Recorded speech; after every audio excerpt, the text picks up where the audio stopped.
1 minute. Let's see, is this? Well, good evening. Thank you all for being here. Kevin McCall, I want to introduce you to my coordinates so you can keep up with our campaign. KevinForSmithCounty.com, that's the website. Kevin McCall for Smith County Chairman on Facebook. I'd like to thank my team for putting those sites together. You know who you are.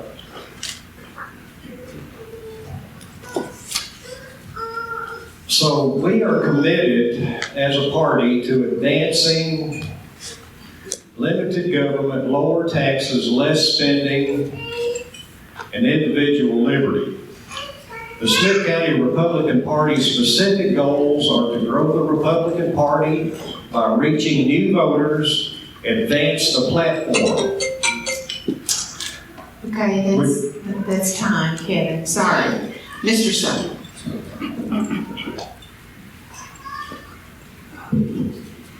Thank you. Well, again, good evening, and thank you all for attending. My name is David Stein. I've been the Smith County Republican Party chairman for the past 4 years. Look, this is a job interview, and I'm here asking you to allow me another 2 years to continue to do the job I've been doing with the track record of success. So what is the job of a county chair? Well, we've got to raise money. We have to register voters. We have to support get out the vote initiatives. And in addition, we have to work with elected officials so that we can make sure we get good conservative legislation passed. When I began, this party was a wreck. We were broke, we had no money. Since then, we've raised the funds and we've gotten on good financial footing. Precinct chair was in disarray. We only had 20 to 25, now we're up to 50. Lastly, I'd just like to say that I'm thankful and grateful for the endorsements of State Senator Brian Hughes, Representative Matt Schaefer, and Cole Hefner. Thank you. Thank you. Okay, I would like to ask everyone, if you would, I forgot to ask you to silence your phones. Please do that. And we are family friendly, but if we have a child that decides they are not happy in here, would you please take them out so they don't interrupt the thought processes of the candidates? Thank you. Okay, gentlemen, these are, I'm not going to make any bones about it. Some of these are tough questions, but as Mr. Stein said, this is a job interview. And so these are questions that our board of directors thought were very important for us to ask. I will say that we have the pleasure of working with county chairs from across Texas and many of the state Republican executive committee members. So our board is pretty up to speed on a lot of that work that you all are called to do. Mr. Stein, in the last primary, Republican voter turnout averaged 19.6%. It was down from almost 25% in the two prior primaries. Get out the vote, as you mentioned, is one of your top responsibilities. Why do you believe Republican turnout has declined in Smith County, and what specifically do you have planned for this primary to do about that? What's the time to respond? 1 minute. Okay. So normally, number one, in a gubernatorial primary, the turnout is not the same as it is in a presidential. So number one, we suspect this one will be much higher anyway. So there's a lot of disenfranchisement among voters. A lot of the things dealing with election integrity discourage people from voting. And we're trying to encourage people to get out there and still make your voice heard. We push early voting quite heavily. Bank Your Vote is a big program within the RNC this year. And we want people to be able to vote early, because what happens is that we were so far behind in this last election in 2022, there wasn't an opportunity to respond appropriately. Lastly, with data that we're providing for all of the precinct chairs, David Epperson has been a godsend to our party in being able to cut data for us. For example, in the general election, we were able to give complete lists to every single precinct chair of who needs to vote. Thank you. Mr. McCall, how would you work to increase Republican voter turnout in both primaries and in the general election? 1 minute. Thinking back to people that have inspired me in the past, I think a lot about Coach Tom Landry. He was an inspirational leader. If you are not self-motivated to get up and get out,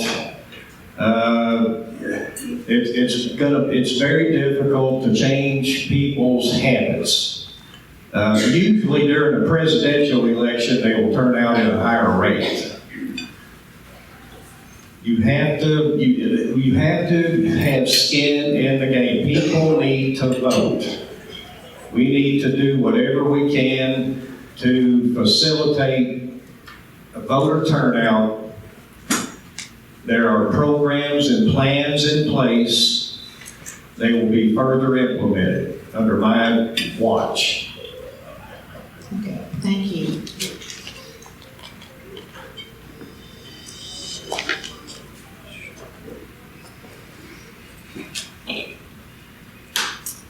Mr. Stein, I believe you said about 2/3 of the precinct chair positions have been filled. So can you tell us what your program is to recruit active, voter engaging, responsible precinct chairs?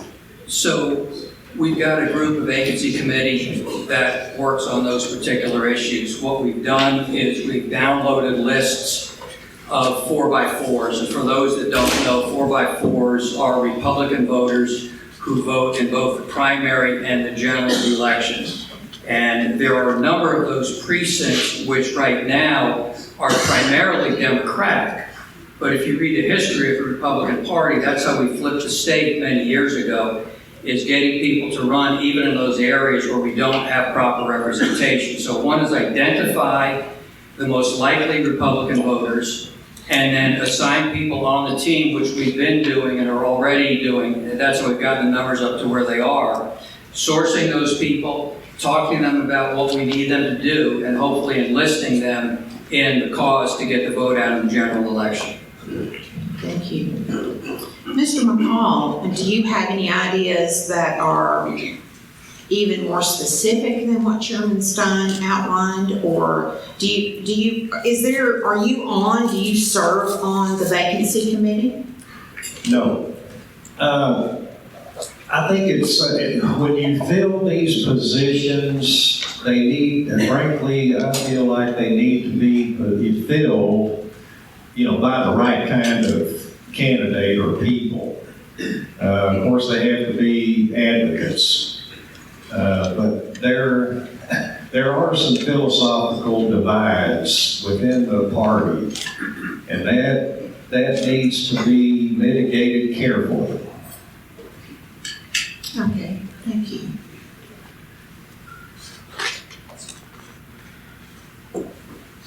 Mr. McCall, we'll start with you on this one, and I suspect it will take about 2 minutes for you to answer it and then for Mr. Stein to respond to it.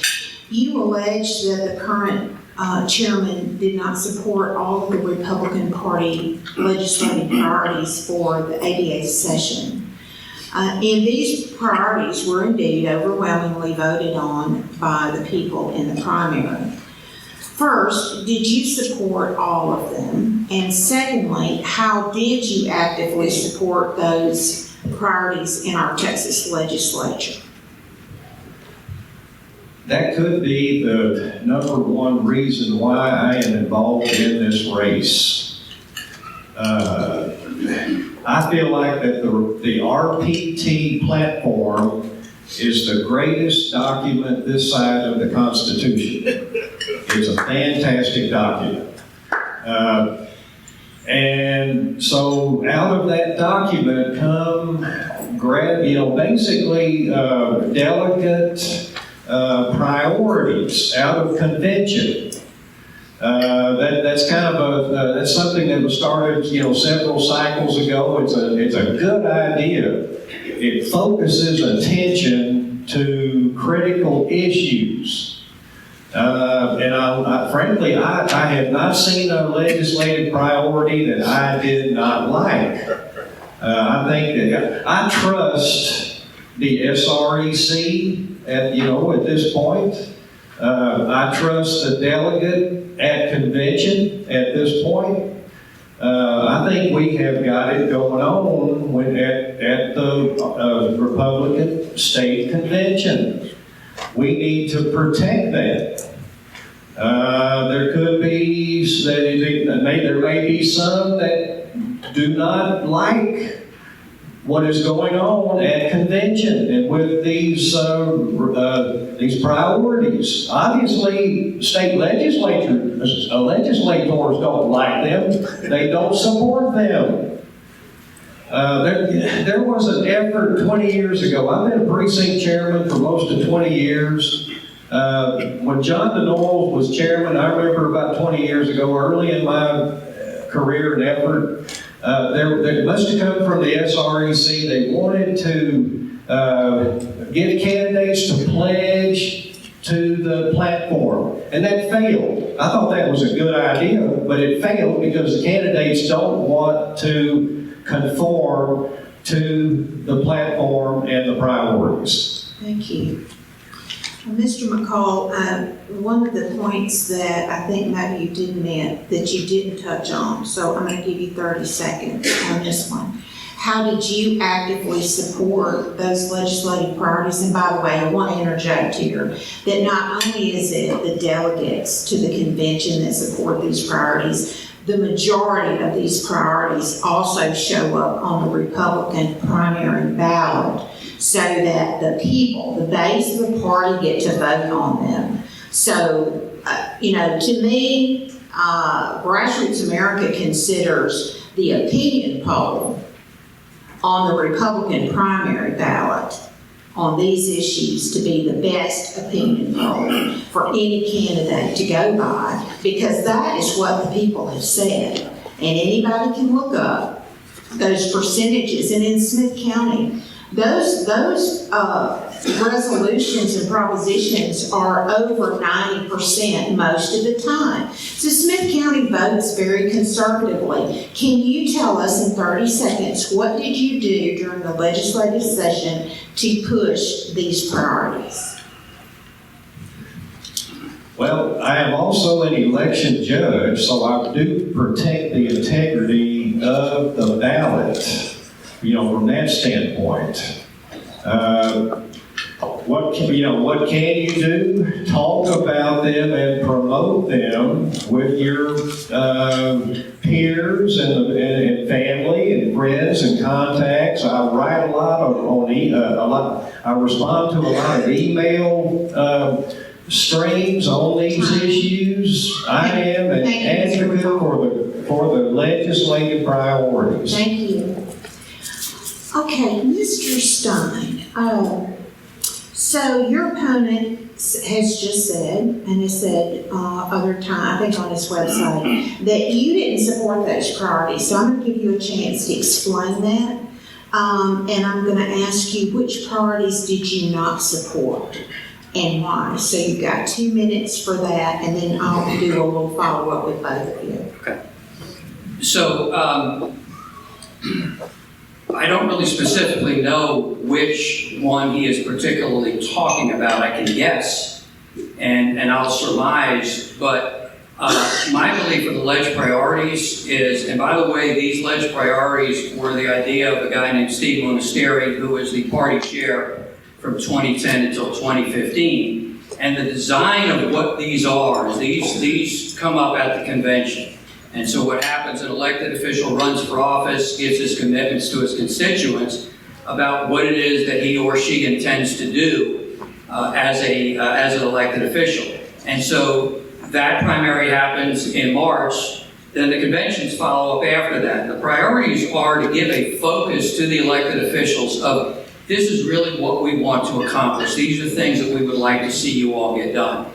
And I like that. I support that idea. I support all ideas like that about what our party is about. What I'm not in favor of is telling people how to go about doing that.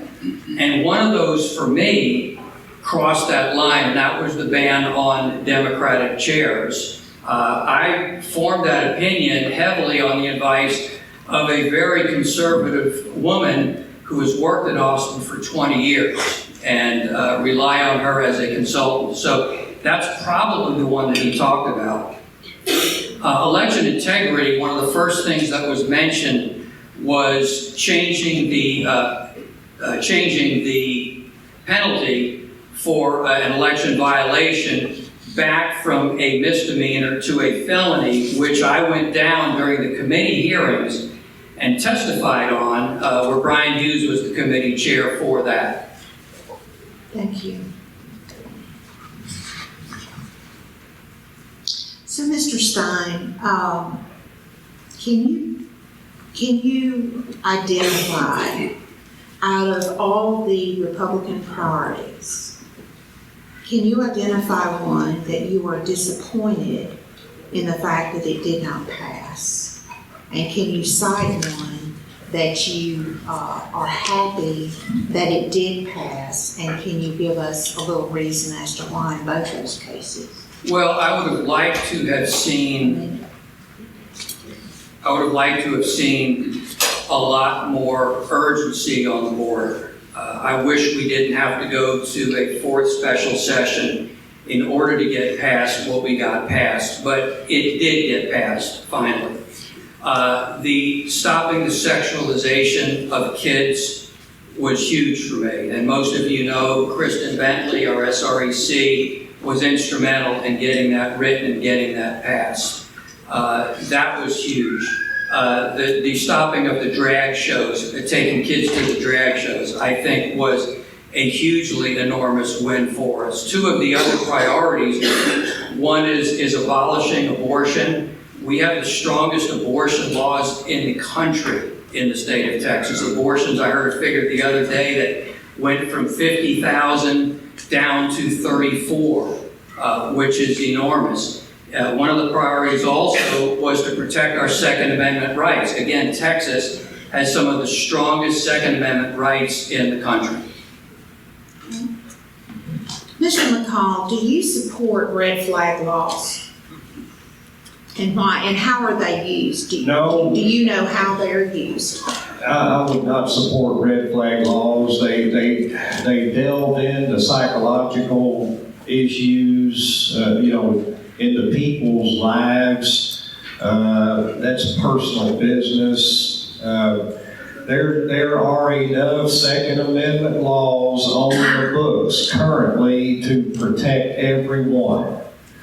And frankly, the criminal element is not going to follow any of the things that we're talking about. So any law in this realm only affects honest people, and we don't need more. So, Mr. Stein, in your capacity as the chairman of the Republican Party of Smith County, can you name a time that you have fought for any of these legislative priorities as they applied at the local level? Can you tell us any time that you have publicly addressed the Commissioner's Court, any of the school boards in Smith County, or any of the municipalities in Smith County? And what was it about? Yes, so currently Commissioner's Court, no. I've spoken there on elections, on the election integrity issue. Of course, I participate on the Elections Commission as part of that with the county. The main thing right now is what's going on with the City of Tyler Library.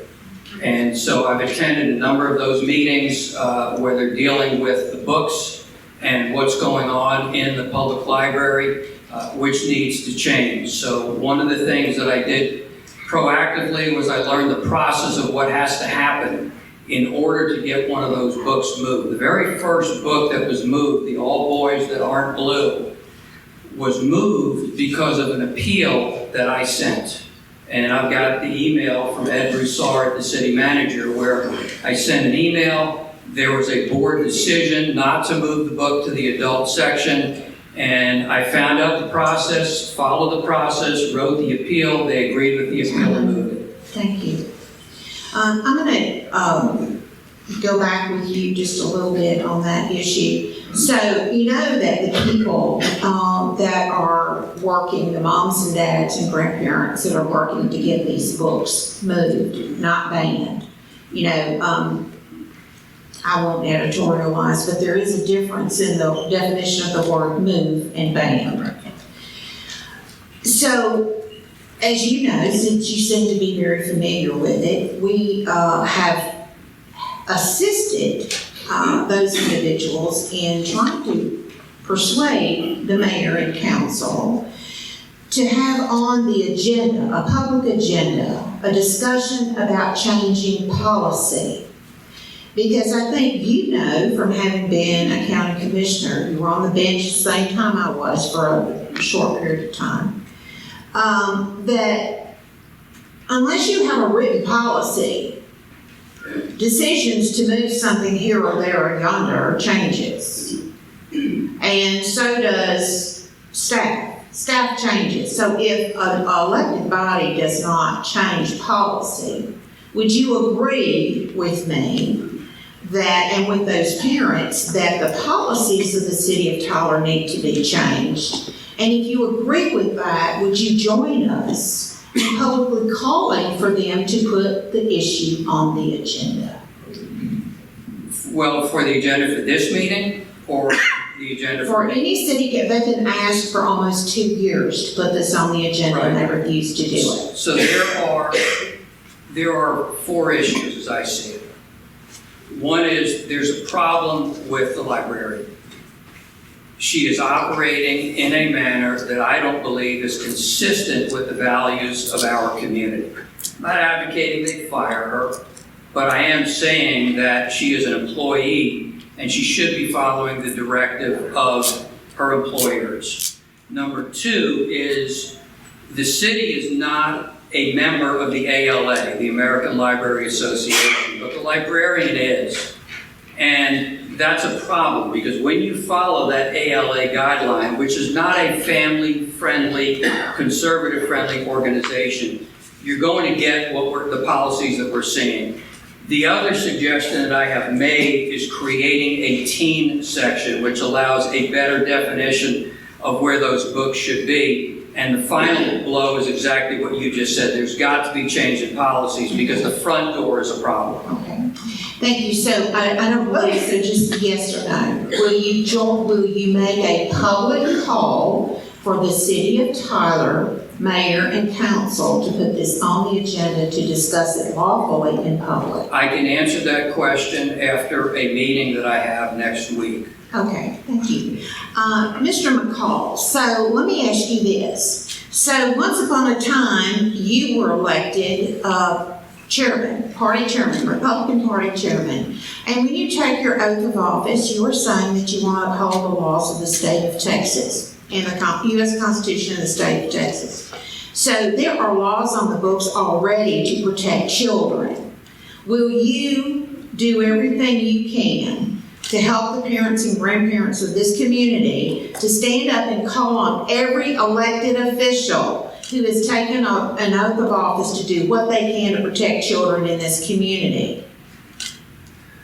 I most certainly would. Okay, and so now tell me how you would go about that. Well, when you have an office of this nature, you do have a little bit of a bully pulpit. And you can garner some attention with the media. And you can make videos. And those, that they can be distributed. There are methods available. Probably video is the strongest. Getting the word out, making a statement. But it certainly is wrong. What's going on in these libraries is really intolerable. I've got a book here from 1970, Dallas Independent School District. It's a Bible study course, signed by Superintendent Dr. Nolan Estes, 1970. They were teaching the Bible. Thank you, Mr. McCall.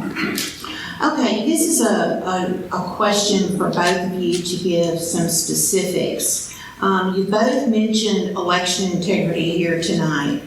Election integrity and ballot security are neck and neck with shutting the border with the people of Texas. Time after time when they are polled, it doesn't matter if it's a left, right, or center poll, they all, across all demographics, cite closing the border and election integrity as the top two issues. So I want you to think and be specific about this. Are there specific reforms to election integrity and ballot security, not what the legislature just got through doing? Are there some ongoing, forward-looking things that this county can do, or that we can do legislatively in the 89th that you would strongly advocate for? Mr. Stein, I'll give you a minute. So starting off, Texas has some of the strongest laws in the country. The problems we've seen in a lot of the federal elections come from other areas. So I'm thankful for what we've been able to accomplish. We have a great elections administrator at the county. You know, that being said, first off, keeping what we have, for example, ID. You've got to have, if you want to vote, you need to be able to show a voter ID, and you need to have proof of where it is that you live. We don't need to have drop-off locations except in one area as mandated by the state. So I would leave that in place. Ballot harvesting has got to remain illegal to make sure that we're not going out and turning in phony ballots. I know those are some things that we already have. Would love more time to think about that, but that's the answer I have right now. Okay. Mr. McCall, same question. There is election integrity, and then there's election integrity. Now, I'm a true believer. We all love our technology, but we do not need technology in the voting booth. If European countries are moving away from technology, the good old USA should probably consider why they are doing that. Taiwan just had an election last week, paper. It's irrefutable, it's unquestionable, it's transparent.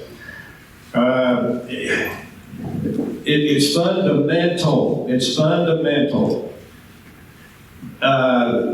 Election integrity is border security.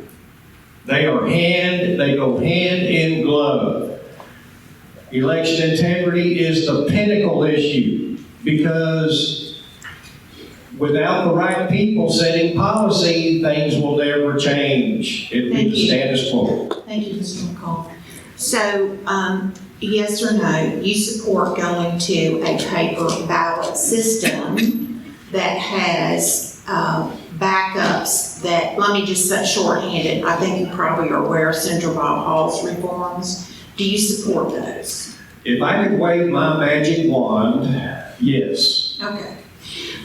So Mr. Stein, do you support going to a paper ballot system that is, has, for example, watermarked ballots so that we don't have the Lyndon Baines Johnson type of paper ballot stuffing? Yes or no? Not yet. Okay, all right. Let's go on to something else. Joanne? You can do this in your rebuttal at the end or bring up a new topic. Okay. So here's one of those icky questions I have to ask. So Mr. Stein, on October the 18th, 2023, in a recorded call posted on X and transcribed, you were heard describing the need for a sanity caucus, saying we have to, quote, elect a different set of SRECs.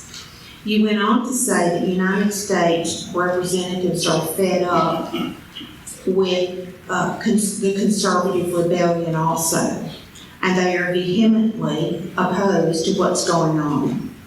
Quote, I've had conversations with a lot of them, and we will get funding to help people get to convention. Then he went on to say, I've got the same thing here at my CEC, my County Executive Committee. I'm the chair of Smith County, and Grassroots America is right here in our county, and they're trying to stack the deck with activist-type precinct chairs. Well, we have to do the same thing, except we have to beat them. We have to beat them at our game. So, Mr. Stein, would you like to take 2 minutes to explain this, why we should not interpret this as a top-down approach to the Republican Party, rather than what is spelled out in Republican Party principles, that it should always be a bottom-up party. And let me just say this right now. I forgive you for what you said about Grassroots America, and I have moved on. This has nothing to do with us. This is about the integrity of the Republican Party of Texas, which I want to say at this moment, that people in Texas don't want a Republican Party in Texas that looks like Washington, D.C. They don't want that. I go all across this state speaking to people in groups of 5s, 10s, and it can be 500 or more. But those people from all walks of life, Mr. Stein, despise top-down, limousine, garden club Republicans. They want people who are like Donald Trump, will just fight for them.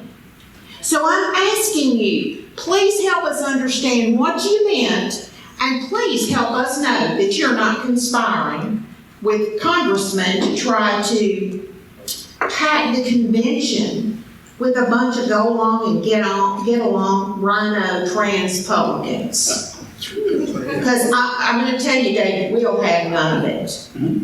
So now's your chance. So what you were not privy to was, and I'm sorry, how long do I have? 2 minutes. Okay. Yeah, and we've got the transcript and we've got the whole recording, so okay. Right. What you didn't hear before that was the hour's worth of conversation where I listened to people across the state talking about their frustrations and how we as Republicans are killing each other, or hating each other, or fighting each other. We've lost some really good county chairs across the state because, frankly, they're just fed up with dealing with the fight. I'm not one of those. I'll continue the fight. I'm focused on what the long game is. So my point in making that statement, number one, after hearing their frustration about hearing that feeling like that there is no hope, to tell them that there is hope. I talk with people all over the state. I talk with county chairs all over the state and a number of different elected officials. And they are all tired of the constant fighting and infighting amongst Republicans, because all that does is it tears our mission down and strengthens the missions of the Democrat. Nowhere did I suggest anything that would resemble a top-down type of approach. What I would like to see is I would like to see people attend the convention who want to have a voice. The convention was terribly, terribly underattended last year for whatever reasons. Less than half the amount of delegates showed up. Senate District 1, which we were a part of, had about 70% put there. So I want the party to join together. It doesn't mean we're going to like everybody and agree on everything, but what it means to do is we're going to fight like crazy to elect a Republican president and re-elect Senator Ted Cruz. Thank you. So, Mr. McCollum, I'll give you a minute to reply to Mr. Stein's description of party infighting. And do you have the same opinion of what is called party infighting, or do you have a different opinion on that? If you do, you've got a minute. I'm a history student, and I understand partisan politic history. We're in a period of time like it was in the 60s, where you had the Goldwater Republicans, and then you had the Romney-Rockefeller Republicans. That was a major contrast. And then you had Ronnie. Everybody loved Ronnie, and you had the evolution of the 11th commandment. Don't call out a fellow Republican. That pendulum has swung back the other way. We are in combat, in a sense, with the center. The center is what is holding us back from achieving our legislative priorities. So, unfortunately, this is David's hot mic moment. And he put it out there, it's here, we've got copies of it. Okay, time. All right, so now we have your 2 minutes each for a rebuttal of something that's been said that you disagree with, or you can bring up a new topic. So you have 2 minutes each, and Mr. McCall, I'll let you go first. Now, is this the closing? No, the close is after this. This is your 2 minutes to rebut or bring up a new topic or to finish something I didn't give you a chance to. Like I say, election integrity is the pinnacle issue. I want to expound on that just a little bit. I actually got our election administrator to admit that a weak link in our system, even in Smith County, is countywide voting. And if she could, if she had to make an adjustment, she would even consider going back to paper poll books. You see, all that checking in with countywide voting it's in the cloud. It's in cyberspace. It's accessible to different platforms. It's a weak link in the system, and to back that up, even Brian Hughes finally backed I think Bob Hall's Senate Bill 900, I think, to kind of tinker around with this countywide voting. There were going to be some parameters in there by the size of the county and so on and so forth, but if Brian Hughes is backing doing away with countywide voting because he understands the mischief that has occurred in the bigger counties, that is a marker, for our effort to affect a safe and secure and a transparent election process.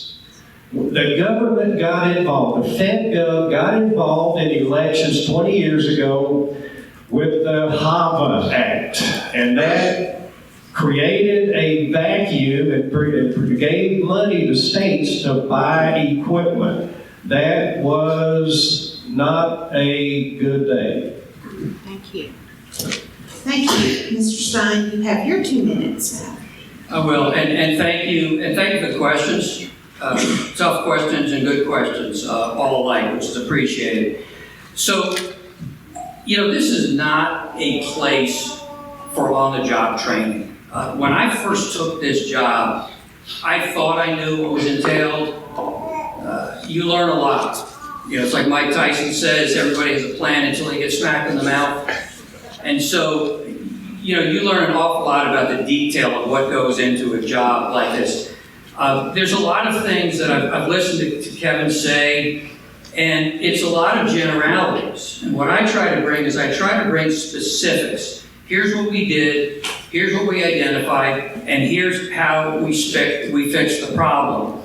We talk about, well, there are plans we can implement. What are they? I've been accused, as recorded on the Twitter conversation, of an opinion. Tonight, my opponent said we need to fill our precinct chairs with the right kind of people. It's the same kind of a comment. Look, folks, we all agree that we need to defeat Joe Biden. whoever that presidential nominee is, it sure looks like it's going to be President Trump. But whoever that is, I'm committed to supporting that person 100% with efforts. I'm not sold on paper ballots. I viewed the presentation in here, in this very room, and watched that. And I ask questions. I don't just rubber stamp something. If you want me to make a change to go to something different, I need to be shown how it's going to work. I need to understand the process, because right now we're trying to fill 75 election workers, and according to what I can tell, we would need over 400 in order to do a paper ballot. Thank you. Okay, now it's time for your close, and you will be going in reverse order that you did the open. So, Mr. Stein, you go first for a 1-minute close. Yes, ma'am. So again, my thanks to you all for taking the time to attend tonight and to listen what each others have to say. You have to make a decision on who it is that you want to support. I have had 4 extremely successful years. This party was a wreck when I first came here. We had an office that looked like a storage facility. We had precinct chairs passing a hat to collect money to pay the rent on the building. We don't have to do that anymore. We've raised the proper funding. We've raised the proper money. We found ways in order to do that effectively. I work with other county chairs across the state on Get Out the Vote initiatives. We have a huge issue going on statewide now in getting people ready and trained for the November effort. We've got to continue to maintain our relationship with electeds. I hope I've impressed you enough that you will vote for me in the March primary. Thank you. Thank you. Mr. McCall. If I am fortunate enough to prevail in this race, there are many dedicated committee members out there that will roll up their sleeves and continue this work. I can assure you that. This is a directional moment that the electorate has to come to grips with. Is it going to be the status quo, which kind of tends to permeate, or are we going to protect the process? Can we take the chance? That this George Soros sounding type plan where they're gonna, subsidize people to go to convention, what does that mean? When I hear that kind of stuff, I think of Antifa and BLM. Thank you, Mr. McCall. Okay, thank you, gentlemen, for being here tonight. So your time. Political advertising paid for by Grassroots America, We the People PAC.